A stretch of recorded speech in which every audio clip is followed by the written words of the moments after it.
Gente, mais ramificações agora da biomecânica.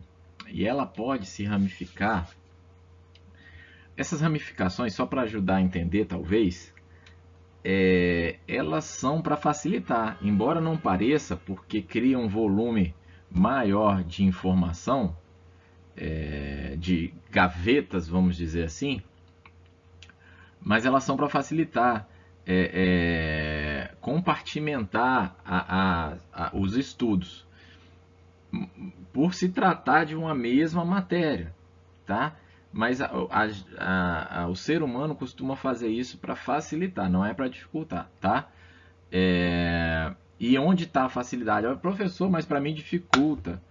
E onde está a facilidade nisso? Quando você compreende do que se está tratando aquela gaveta. Quando você quer procurar biomecânica estática, você vai na gaveta de biomecânica estática. O que é ser estático, professor? Estático é parado. O que é ser biomecânica? É o estudo da mecânica nos seres vivos. Então, quando eu estou estudando a mecânica dos seres vivos e eles estão parados, eu vou na gaveta de biomecânica estática. Facilita, compartimenta, separa. Para o ser humano é mais fácil isso. Mas faz parte tudo de um mesmo estudo, tudo de ciências, que é visando entender esses fenômenos, tudo que acontece ao nosso redor, tá ok? Sem mais delongas e complicações, vamos falar das ramificações então. A biomecânica estática, como o nome já diz, estuda os corpos em equilíbrio que estejam em movimento constante. Em equilíbrio e movimento constante, ok? Vamos ver alguns exemplos adiante. A biomecânica dinâmica estuda os corpos sujeitos à aceleração. Aqui que está a festa. A cinética, que estuda a causa do movimento, podendo estes serem lineares, especificamente relacionados à força aplicada, tá? Ou angulares, relacionados ao torque. Torque, relembrando, é a força aplicada num eixo, né, num braço de alavanca, que você multiplicado o eixo pela distância, você tem o torque, tá? A força que tu aplica num braço de alavanca multiplicada pela distância do eixo de rotação até a extremidade onde está sendo aplicada a força, me dá o torque, ok? Através da biomecânica e de suas áreas de conhecimento correlatas, podemos analisar as causas e fenômenos do movimento. Para que possamos entender melhor a complexidade do movimento e explicarmos as suas causas, é necessário que outros aspectos da análise multidisciplinar sejam também considerados.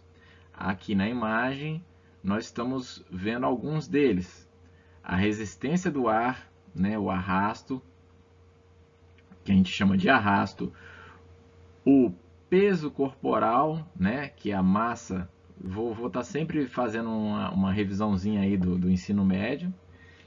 Quem já tiver firme, desconsiderar. Quem ainda está retomando, ficar atento. Peso corporal, que é a massa vezes a aceleração da gravidade. O atrito, sem o atrito não há movimento. E a força de rotação no solo. Força de reação do solo, tá? Que é a normal com o pé do rapaz aqui, ok? Todo estudo biomecânico depende da determinação de grandezas mecânicas. Dessa forma, as técnicas de medição de grandezas físicas aplicadas ao corpo humano são essenciais para o estudo tanto da biomecânica externa, a imagem aqui a gente vai ver, eu já vou mostrar para vocês o que é externo aqui e o que é interno, quanto da biomecânica interna. Medir uma grandeza física significa estabelecer uma relação entre esta e uma grandeza unidade de mesma natureza. Tá? Aqui vamos ver o que seria a biomecânica externa. É a tração do braço do rapaz aqui, esse magrelo aqui, na manivela que ele está fazendo aqui o exercício dele de bíceps. O interno seria a tração do músculo dele aqui do bíceps ao braço dele aqui, trazendo, gerando esse resultado externo. Então é sempre, como eu falei, são gavetinhas. O externo é para facilitar, para a gente dividir, eu poder pensar separado só a parte que está gerando uma reação. E o interno é o que produz aquela reação externa. Só para segregar, separar, facilitar o estudo, para eu compartimentar e poder visualizar cada um deles separadamente, ok? E as grandezas são medidas e essas medidas, né, que a gente quer fazer são realizadas em grandezas de unidade conhecida e relacionadas com aquele determinado trabalho, ok? Mais uma revisãozinha aqui, né? Alguns conceitos, né? Está claro para se entender a biomecânica. Como eu comentei, mais uma revisãozinha aqui. A massa é a quantidade de matéria que compõe o corpo, né? O objeto. A inércia é a tendência que o corpo tem de se manter no estado atual, com velocidade constante, podendo este apresentar movimento ou apenas manter-se estático. A inércia é o que a gente fala que é o que tem que ser vencido, né? A inércia é o que prende a gente na preguiça. E é o que a gente gasta mais energia para tirar um corpo da inércia do que manter ele em movimento. A força, impulso ou tração agindo sobre o corpo, definida como produto da massa de um corpo pela aceleração do corpo, resultando assim na aplicação de força é massa vezes aceleração. Ok? Lembram dessa formuleta aqui? Força, massa vezes aceleração. Nós vamos utilizar bastante.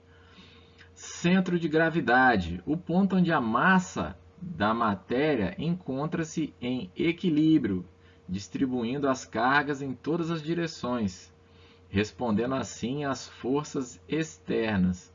O centro de gravidade é onde a gente consegue equilibrar as coisas, né? Lembram direitinho? Ok. O volume, a quantidade de espaço ocupado por um corpo, apresentado sempre três dimensões, sempre em três dimensões: largura, altura e profundidade. Mais fácil ser visto em corpos conhecidos, como o cubo, a esfera e assim por diante, tá ok? Mais fácil ser medido, inclusive. O torque, como eu já dei uma esboçada, também denominado como momento angular de força espacial, consiste no produto da força vezes a distância perpendicular desde a linha de ação ao eixo de movimento. É o que eu comentei para vocês. Você vai multiplicar o torque, é o produto da força aplicada no eixo do movimento angular. Você tem um pinus que... um exemplo bom me ocorreu agora aqui. A porta da casa da gente. A porta da casa da gente é um exemplo muito bom, muito simples, de torque. Se a porta ela tem a dobradiça, correto? Que fica num canto, e a maçaneta fica na outra extremidade. É bem levinho fechar uma porta, né? Até às vezes quando está ventando a gente consegue empurrar aquele vento todo e fechar a porta. Mas se eu tento empurrar aquilo, pego da maçaneta para dentro e vou fechando aqui, tento empurrar bem perto da dobradiça, é fácil perceber que fica mais pesado para eu empurrar a porta, né? Então é isso, porque o torque é a força aplicada vezes a distância. Se eu tenho mais distância, eu ganho mais torque. Se eu tenho menos distância, com a mesma força, eu tenho menos torque. Beleza?